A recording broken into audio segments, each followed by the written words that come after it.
Hey guys, this is Undercover Dudes all the way from Down Under, and today we're going to be looking at the top 10 free-to-play Steam games of 2018 and 2019. This list will focus on games that are not very well known, and hence the following games will not be included: Warframe, Path of Exile, Dota 2, Team Fortress 2, Paladins, Shadowverse, VR Chat, and War Thunder. For reference, many of those games are better than the ones I'm going to be talking about today. It's just going over them would be redundant given how popular these titles are. However, if you haven't played Warframe, Path of Exile, and Dota 2, then I highly suggest to, as these games are by far the best free-to-play Steam games that are out right now. But with all of that said, let's go and get into the top 10 list. And if I missed out any games that you guys think should be on this list, tell me in the comment section below. Dreadnought is a futuristic space battle game, similar to World of Warships but in the sky, with the player taking control of a massive spacecraft with a variety of weapons and abilities. There are many ships that you can choose from, each with drawbacks and advantages in categories such as speed and size. Combat is epic, with positioning and target selection being key, along with the ability to allocate power on the fly to weapons, shields, and engines. Be wary that, like many games in this genre, the grind is painful and pay to win exist. However, for a quick 10-minute match, Dreadnought holds up pretty well. Fallout Shelter on the surface is simple: build and manage your own vault as the leader and coordinator. Gameplay revolves around keeping the citizens of the vault very happy by providing power, food, and water. You can rescue dwellers from the wasteland and assign them to different sections of the vault according to the stats, and while this isn't a completely fully fledged title like some of the other games on this list, Fallout Shelter is the perfect distraction during a match queue or if you want to go and kill some time. Battle Royale is the theme for 2018, and Cuisine Royale is the first of two Battle Royale games that makes this top 10 list. However, don't be confused because this isn't your typical BR game. Originally starting as just an April Fool's joke, Cuisine Royale has turned into a completely fully fledged title that holds up quite well. Movement and combat is functional, while performance is smooth and really playable. However, the main draw to this game is around the looting, where instead of picking up armor, you pick up kitchen utensils, like pans and colanders, and to go and round it out, there is a decent variety of weaponry as well. Overall, Cuisine Royale is a bit of a meme. It's a bit of a meme take on the Battle Royale genre, but it's a fun one at that, and fantastic for a quick match with your friends. While SMITE isn't a new game by any stretch of the word, as it was released on Steam in 2015, it's a game I haven't mentioned much on this channel, and it generally flies under the radar. The easiest way to explain SMITE is that it's a third-person MOBA, i.e. something like League of Legends or Dota 2, but from the third-person perspective.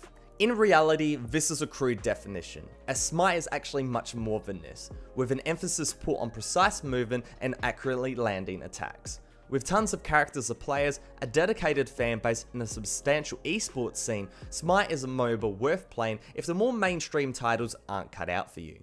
Combat Arms was one of the most popular free-to-play first-person shooters back in the day, before its fall from grace.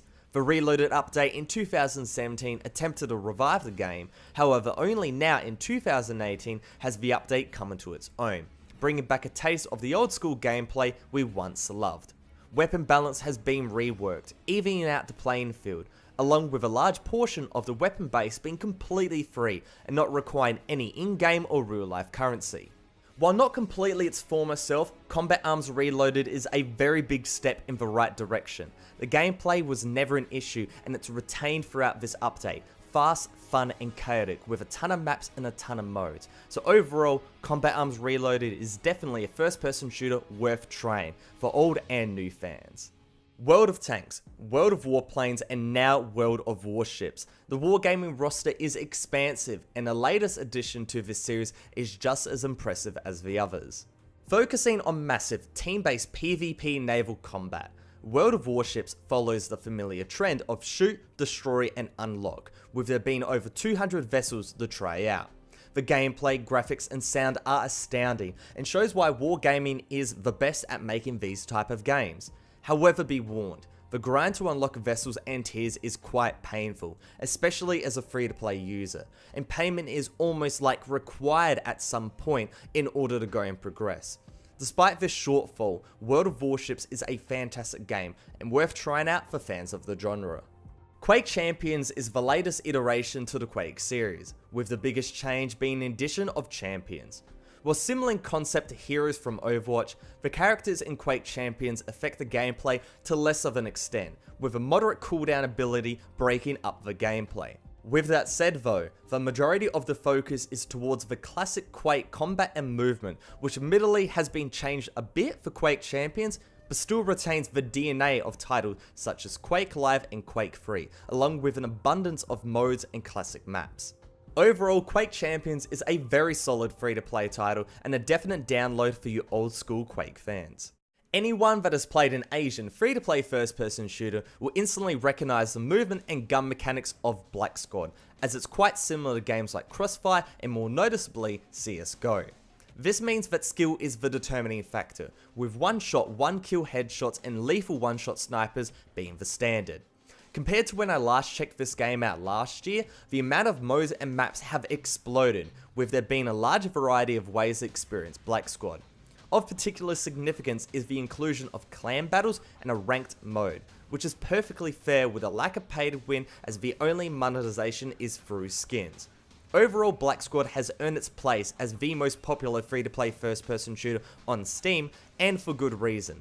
The game is solid, fun, and has a very high skill cap, perfect for casual TDM and hardcore players. MapleStory. I remember playing the original many years ago, the massively popular side-scrolling MMO with a hardcore and dedicated fanbase. But as Nexon does, the game started to slide, and it fell off considerably, but that's where MapleStory 2 comes in. A 3D reimagining of sorts, MapleStory 2 brings simple but entertaining gameplay into a vibrant world with a variety of classes to choose from. The graphics are cute and fun, with it being reasonably easy to run this game on most PCs, and for the most part the gameplay experience is polished with a lack of glitches or bugs. Added in a variety of servers and a non-pay to win model, MapleStory 2 is perfect for casual and hardcore MMO fans. And now we have the honourable list, and this is where I get a little bit sad, because the first one on our list is Dirty Bomb, and this is a game that I've loved for such a long time, but simply I just can't recommend the game anymore. Why, you may say? Well, the developers Splash Damage have officially stopped development, and thus no more updates will be released. This is really sad given how good the base gameplay of Dirty Bomb is. It's just a string of terrible decisions by the developers have ruined any chance of this game becoming great again. It's by no means a bad game though, the parkour movement insane, the amount of characters available insane as well, the maps fantastic, the modes fantastic as well. The game is still very much playable and there is still a very core player base at its heart, but it's difficult to recommend this game for a person that hasn't played it before simply because there's not going to be any more support from the developers. But with that said, it is still a fantastic free-to-play first-person shooter and definitely like in my top 5, not for games I'd recommend, but for games that I really do cherish and love. The second game I'm going to be talking about is Creative Destruction, and it's basically Fortnite, but like worse and better in some aspects, and that's like pretty much it. Originally a mobile game, but now ported to the PC, Creative Destruction provides a similar but like diluted experience to Fortnite. The main draw for this game is that a lot of players can't go and meet the Fortnite minimum specifications because the computers are toasters. With Creative Destruction, the graphics are considerably worse, and that makes it quite easy to go and play this game on computers that can't go and run Fortnite. Despite this, the gameplay itself actually holds up quite well. It's actually kind of enjoyable, and it's very much like copycatting what Fortnite has gone and done, so it's not bringing, any ounce of creativity or anything like that, despite the name, ironically. But, it holds up sufficiently well as a battle royale game, and if you have younger kids that you don't have a console, your computer can't go and run it, put them on this game and they'll get their Fortnite fix one way or another. Coming in at the number 1 spot, we have got Ring of Elysium. Do you want PUBG, but more optimized and free to play? Well, Ring of Elysium is for you.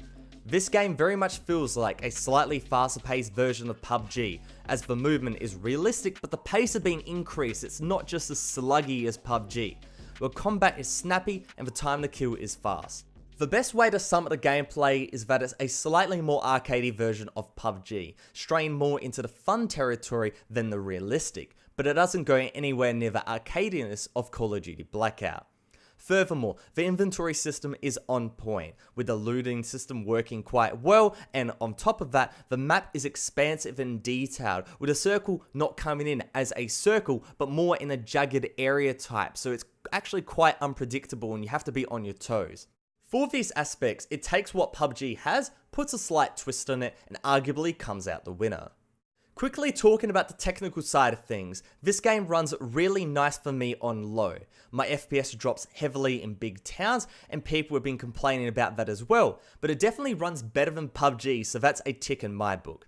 I honestly don't care much about graphics, but the game looks really nice to me, with a snowy playing field looking absolutely beautiful even on low settings. Overall, this is a fantastic battle royale game that is definitely worth a download even if you don't have any change to spare. And that's it, boys, the top 10 free-to-play Steam games for 2018 and 2019. If you enjoyed, make sure to go and hit like and subscribe for more top 10s. But other than that, it's Undercover Dudes all the way from down under, out.